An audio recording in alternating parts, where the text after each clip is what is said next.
Des officiers swahiliphones sont désormais retirés de certaines responsabilités liées à la ligne de front, liées aux opérations militaires, puisqu'ils sont continuellement accusés de traîtres. Ainsi donc, les échantillons ont été observés à Kalemi. La situation, elle est tellement tendue et nous pensons que le jour qui sont devant nous, le feu qui va exploser sera un fait impossible. Est-ce que l'AFC Bar M23 est-elle devenue un élément impliqué, un élément que je dirais qui est entré dans une autre phase de la diplomatie mondiale par rapport à son lutte et son combat? Nous allons un peu y réfléchir. Bonjour, bonsoir. Nous sommes aujourd'hui le 19 décembre 2025. Nous, c'est Analysons Congo. Nous vous demandons de liker, de partager et de rester connectés. On s'excuse encore une seconde fois. Permettez-nous, nous sommes peut-être dans un environnement, pas peut-être, nous sommes dans un environnement qui n'est pas bon, mais au moins nous voulons partager et nous voulons rester connectés avec toute la communauté Analysons Congo. Vous savez que si vous voulez que Analysons Congo devienne une très grande famille, il faudrait vous abonner massivement à Analysons Congo sur YouTube, sur TikTok, un peu partout. Alors, à Kalemi, il est observé quelque chose. 3 généraux, notamment celui qui était le commandant de la police, le commandant de la force navale, un général, ainsi qu'un général de forces terrestres ont été dépêchés. Tous, c'était des swahiliphones, ont été retirés ou bien pas mités, mais interpellés à Kinshasa pour aller se justifier et tout ce qui peut suivre.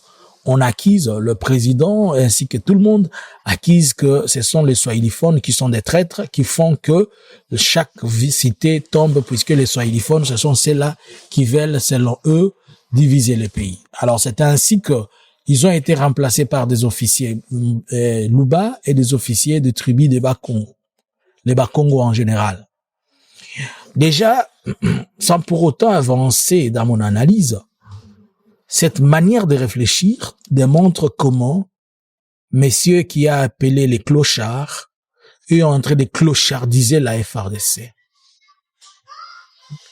Déjà, à cette fissure ici, ça va pas rester au niveau des officiers, ça va descendre jusqu'au niveau de la base. Alors que c'est la base qui fait la guerre. Ce sont les soldats des troupes qui vont au front, pas les officiers. Cette manière d'agir et de communiquer un message, elle est toujours mauvaise par le gouvernement de Kinshasa. Nous sommes en train de parler, excusez, du tribalisme. On est en train de dire que ce sont des choses qui doivent être boutées, mais Kinshasa continue à accentuer le goût même du tribalisme. Et là, on ne comprend plus. L'armée doit-elle rester maintenant entre les mains de Kasaïen et le Congo, ainsi que le lingalophone, sauf le swahiliphone, peut-être. Il faudrait qu'on retire tous les swahiliphones de l'armée pour dire que non. Comme ça, il n'y aura pas de traîtres. S'il n'y aura pas de traîtres, je vais rappeler une chose. À l'époque du RCD, celui qui était commandant dans le Nord Kivu, c'était quelqu'un de l'Équateur. Il s'appelait Onusumba. Plutôt, il s'appelait Jean-Pierre Ondekane. À l'époque du RCD, celui qui était le président, c'était un Tété-là. Il s'appelait Onusumba. Bien que Azarias y était. On va encore rappeler que parmi les gens qui ont commencé l'AFDEL, il y a un Moutété là qui s'appelle André Akissa Sengan. Nous allons rappeler encore une seconde fois. Nous allons rappeler que des gens qui ont récupéré et qui ont renversé et qui sont restés comme des monuments, ce sont des swahiliphones, des gens tels que Mamadou Ndala. Alors, si vous commencez à vous atteler sur cette histoire de tribus par rapport aux officiers, je sais que quand j'avais fait une analyse, j'ai dit, comme on est en train d'accuser les swahiliphones, il y a une semaine que j'avais fait après la chute d'Ouvira, j'ai dit, comme on est en train d'accuser les swahiliphones, vous allez voir maintenant, on va remplacer avec ceux qui ne sont pas des swahiliphones, puisque pour eux, ce sont les swahiliphones qui deviennent des problèmes. Dans la politique, c'est toujours les swahiliphones qu'on arrête. Aujourd'hui, les Chadars, ils sont enlevés, des swahiliphones. Dans l'armée, c'est toujours les swahiliphones qui sont arrêtés. Finalement, cette histoire, on ne sait pas jusqu'où elle va aller. Swahili mufungu le macho. Baswahili mufungule macho. Niko na birudilia Baswahili mufungule macho. Baswahili mufungule macho. Alors, des informations à notre possession que nous sommes en train d'essayer de pilcher pour comprendre. Nous apprenons qu'il y a des forts mouvements de bottes, des mouvements de troupes au niveau de deux endroits. Premièrement, à Kalemi et secondo, dans le territoire, à Baraka, dans le territoire de Fizi. Je vous explique. D'après les dernières dépêches, d'après les dernières informations, nous apprenons que l'aéroport de Kalemi a été remis entre les mains des forces burundaises ainsi que certaines unités spéciales de la RDC qui venaient d'Israël d'informations. On les appelle soi-disant si ce sont les gardes des corps de Félix ou bien les gardes des corps je ne sais comment. Ils sont cagoulés, ils portent des bérets rouges avec des tenues tachetées, notamment il y a du rouge dedans. Et ils sont des commandos, il paraît, spéciaux. Il y a aussi des Burundais qui sont là, les commandos burundais. Par la même occasion, il y a aussi des militaires qu'on est en train de prendre de Kalemi, puisqu'il y a plusieurs rotations, Ils arrivent même au niveau des 5, 6. On prend des militaires de Kalemi, on les amène à Bujumbura par par avion, par hélico, puisque à Kalemi, il y a au moins 3 Sukhoi, il y a 2 Mi-24 d'attaque, les avions d'attaque. Il y a aussi un ou deux avions hélicoptères de troupes, vous vous rappelez, de l'autre qui avait noyé, donc il reste un seul. Alors c'est celle-là qui fait des navettes, et avec d'autres avions qui font des navettes à Bujumbura pour déposer les troupes FARDC au niveau du Burundi. Et de Burundi, ils vont entrer à Rumonge, et de Rumonge, ils descendent dans le territoire de Baraka. Il paraît aussi qu'on a les frégates, pas les frégates, mais les speedboats qui étaient à Kalemi, qui étaient pas en bon état, ont été tous mis en valeur, en bon état, et ils ont été peints. On les envoie contrôler, faire le trafic, ou bien contrôler le lac Tanganyika au niveau de Baraka. C'est pourquoi on a interdit tout trafic, disant que cette période, c'est une période aussi mauvaise. Alors, on est en train de chercher comment, à partir de Baraka, puisqu'on y envoie beaucoup de troupes, on est en train de chercher comment contrer l'opération d'Ouvira. On dirait que le gouvernement de Kinshasa est en train de se préparer fortement pour récupérer Ouvira. Aujourd'hui, le 19, il va y avoir une réunion dans les territoires de Baraka, dans les territoires plutôt de Fizi, à Baraka, pour planifier 3 opérations. La première opération, c'est celle de Baraka pour la reprise d'Ouvira, en passant par Baraka. L'autre, le militaire, excusez-moi, je vais vérifier mes notes pour que je ne puisse pas vous donner des histoires qui n'ont pas de précision. D'autres, ils vont prendre l'axe de Mwenga, les autres vont prendre l'axe celui de Baraka, c'est de Baraka à Bibokoboko, et par contre celui de Mwenga, ils vont quitter Mukele jusqu'à Mwenga, et à la même occasion il y a ceux qui sont à Luaba qui vont prendre la direction de Tobon. Alors ces 3 axes, ce sont les axes dont on va préparer aujourd'hui. Ils vont s'asseoir pour discuter de comment ces 3 axes prioritaires les fronts doivent commencer. Et tout ça, on veut récupérer toutes les collines ou les montagnes où se retrouve l'AFC Bar M23. Alors, à ce stade, nous pouvons dire que une autre phase de la guerre va commencer. Comme on implique déjà en impliquant les matériels tels que les bateaux des navires, ne soyez pas étonnés qu'il y ait des speedboats sur le lac Tanganyika. Nous connaissons très bien l'histoire des speedboats. Il faut poser la question. Posez la question aux gens qui vivent à Goma, ils vont vous parler des speedboats. Il ne faut pas provoquer des choses dont les gens ne seront pas en mesure de pouvoir supporter. Mais certainement, le gouvernement de Kinshasa a misé beaucoup de moyens en équipement et ainsi qu'en nombre de troupes pour voir ce qu'il va faire. Alors, déjà aujourd'hui, nous sommes au 3e jour depuis, au 2e jour depuis que l'AFC a dit quitter Ouvira. Et cela va faire que l'on accepte ou pas, que le salon parle, que les gens s'asseyent, on discute. Probablement, il doit y avoir un conseil de sécurité des Nations Unies, discuter de cette histoire puisque c'est une urgence. Probablement, nous avons entendu que d'ici dimanche, Museveni va inviter les gens. Probablement, l'Union européenne, l'Union africaine doit en parler. Et toutes ces démarches-là, on doit discuter et parler, puisqu'on doit avoir les statuts de la situation, de la cité d'Ouvira. Et on doit savoir à qui Ouvira va répondre. Maintenant, moi, je vois quelqu'un, comme je vous avais dit que il y a l'AFC, pour moi, j'ai analysé la situation, j'ai compris qu'ils ont une double victoire. Mais cette victoire s'est fait encore sentir là où je suis en train de vous parler. Pourquoi? Puisque maintenant, si Kinshasa dit, comme on est en train de le dire, que Donald Trump a appelé Kagame et Kagame va parler à l'AFC, automatiquement, on comprend que l'AFC a une place de choix dans la chose. Alors, ceux-ci viennent directement rouler dans la farine, dans le sucre, toutes ces histoires que Félix est en train de dire que ce n'est pas les Congolais, ce sont des Rwandais. Je vous ai fait réfléchir un jour et je continue à vous faire réfléchir.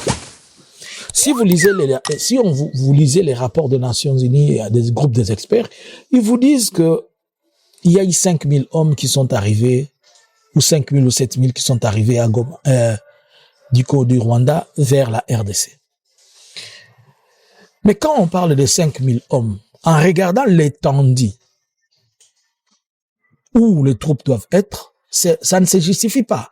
La RDC est dans... la RDC fait des choses qu'il acquise. Moi, je crois que la RDC est en train de se piéger lui-même. Par exemple, aujourd'hui, Félix s'est piégé lui-même avec quoi? Avec son histoire en disant qu'on doit respecter le cessez-le-feu. Bon, d'abord, on n'a pas encore signé un accord de cessez-le-feu à Washington. À Washington, on est parti parler du business. Et à Washington, Félix et Kagame ne se sont jamais parlé comme des gens qui parlaient de la guerre. Ils étaient en train de parler de business. Mais seulement, on a compris que pour faire le business, il fallait que ceux qui dérangent, qui sont là, qui sont les FDLR doivent quitter. Mais sur le plan du fond, vous n'allez pas comprendre, vous n'allez trouver aucun texte qui dit ou qui démontre qu'il fallait ou bien qu'il faut que l'on stoppe les armes ou ceci. Non, on a seulement parlé de respecter l'intégrité du territoire de quelqu'un.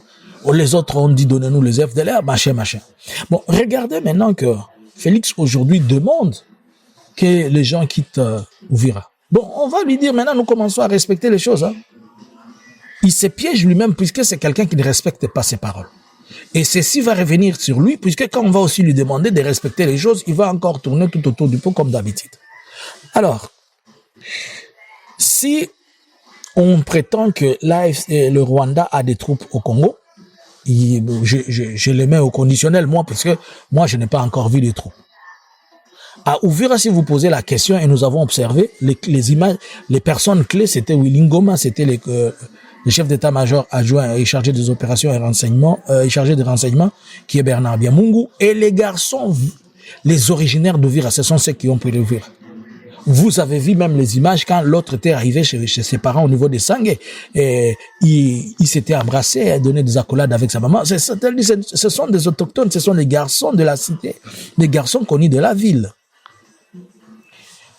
Si on doit dire que le Rwanda a déployé 5000 hommes, et après il a déployé 7000 hommes, bon, je vais vous dire que le Nord Kivu, le Sud Kivu, jusqu'à arriver au Ouvira, aller dans les Mwenga partout là-bas, ça représente à la fois le Burundi, le Rwanda, mélangé aussi avec l'Ouganda, le superficie qui occupe aujourd'hui l'AFC.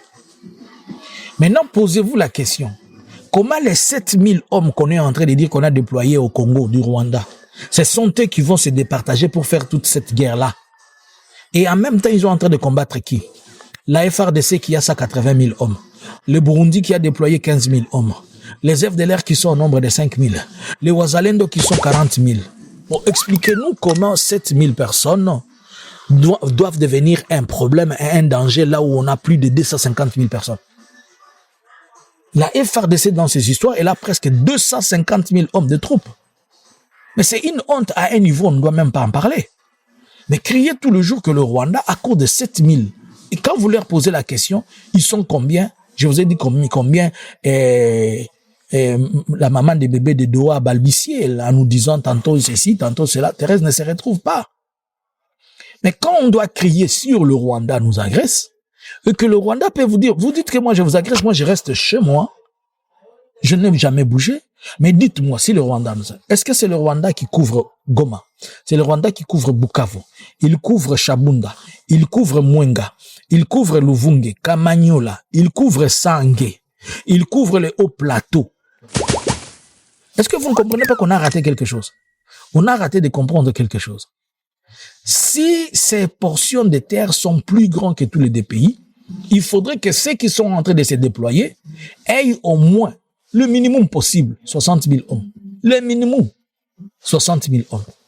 Mais en face, il y a 250 000 hommes. Le Rwanda n'a pas 60 000 hommes. L'armée rwandaise, elle a presque 45 000 hommes.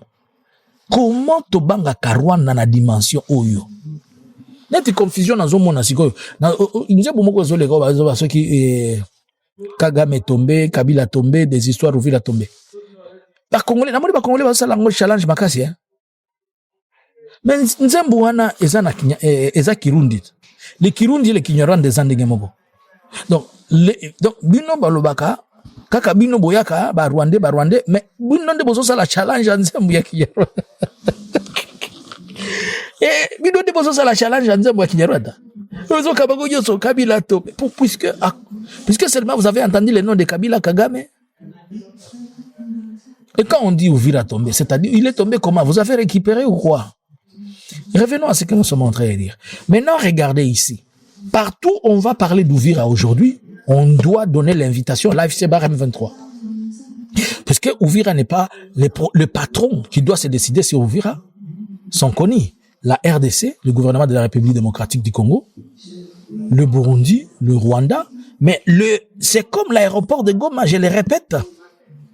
On ne peut pas parler de l'aéroport de Goma si on ne s'assoit pas à côté de Corneille Nangaa. C'est pour dire que dans les jours à venir, il sera possible, d'après mes analyses, qu'une délégation mixte internationale, composée de décideurs, ils seront obligés de les approcher. Étant que humanitaire, puisque peut-être aussi faire des délégations des ambassades, peut-être on dirait que non, les ambassadeurs ne peuvent pas. Mais vous comprenez que la valeur ajoutée, elle devient trop. On ne va plus les considérer comme étant des gens qui étaient ce que vous êtes en train d'appeler rebelles et tout ça. Le statut change et les choses changent.